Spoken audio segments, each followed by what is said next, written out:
Let's take you back to Rosslyn, where SABC News reporter Ofentse Setimo is currently with the unemployed youth of Ga-Rankuwa, Mabopane and Soshanguve, as well as Winterveldt, who are demanding work opportunities in Rosslyn. Good afternoon again, Ofentse. Just take us through the memorandum that has been handed over to BMW and Nissan. Well, I can tell you that thousands of youth from the northwestern townships, as you rightfully mentioned, Ga-Rankuwa, Mabopane, Winterveldt and parts of Soshanguve, are actually now braving, the midday blazing sun, trying to sort of get employment. If I can just get out of shot, you can actually see the numbers behind me that there's still so many people. And traditionally, we've known that whenever these protests would start, once the going gets tough, the sun gets too hot, you'd start seeing people disperse. But at this particular protest, you can see that, they still have that staying power to try and voice their discontent. The accusation is that most of the companies that are being operational here for many years are actually prioritizing people not from those areas, but from the outside. Well, to speak to this, I'm actually joined now by the national chairperson of SANCO to elaborate a bit, ISANCO rather, to elaborate a bit further on some of these issues. Thank you so much for your time, Bishop. Can you just elaborate on some of the challenges we're seeing? We know that youth unemployment is standing at over 41% or so. What do you have to say about that? First of all, my brother, greetings to you, the staff of SABC, for your loyalty, for doing the good job that you are doing for us. What is happening right now, you see the youth are here in their numbers. They are here because of unemployment. They say they are tired of getting the 350.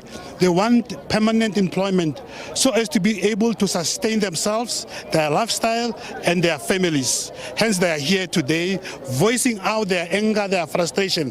And we are making an appeal to the employer in Rosslyn, or employers rather. They must please employ the locals.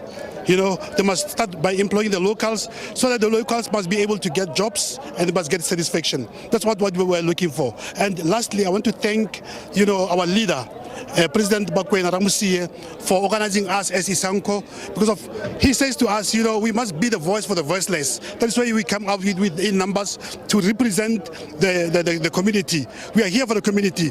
And I want to make a disclaimer. We are not a political organization. We are a civic movement wanting to deliver the service to the people. That's all we want. People must get employment. If I may just interject there for lack of time, the national dialogue is still on the pipelines, and they've projected the amount of 700 million or so to host this particular national dialogue. What would you voice to the powers that be that would be in charge of this particular dialogue in terms of the voice of the youth?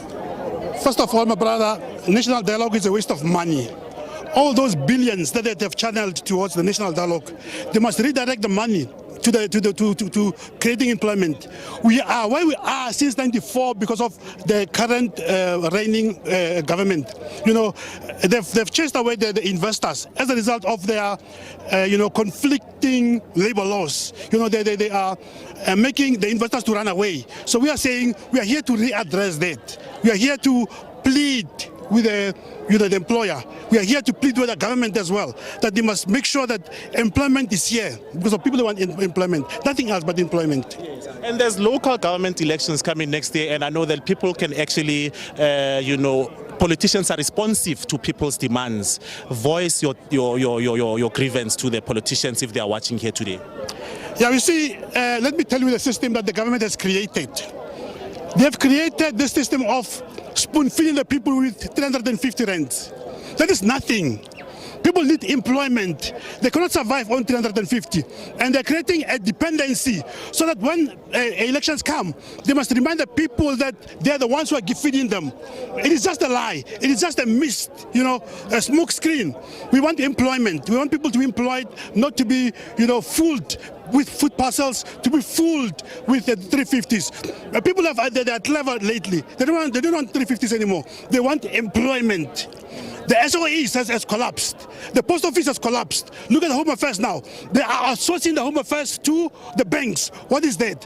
What about the people who are working at the Home Affairs? Where are the state-owned entities today? Where's the railway today? As a result of the government, their irresponsibility.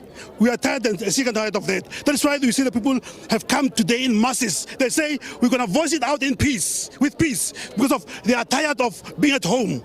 So we are here to protest peacefully. But they told me, next time, Bishop, next time when you come, there must be a change. That's what they're saying. Thanks. If I can just get someone else to actually speak. Ausaka, koporo tlhalosetse wena gore o survive byang especially ka issue ya unemployment e leng go di mothata e vele. Are khona ukuphila. Asisebenzi 370 now let's know.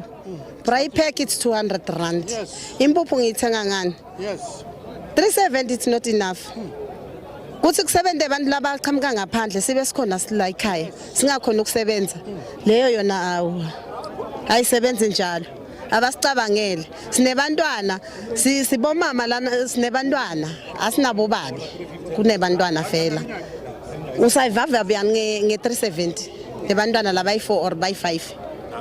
Well, as you can hear, those are some of the sentiments that are being shared here at Rosslyn. We've been here since this morning, and it seems that the main issue on people's lips is employment. They're actually saying that the 350 grant that government is issuing is actually, a piece of the iceberg, as people need actually more in order to survive the whole month.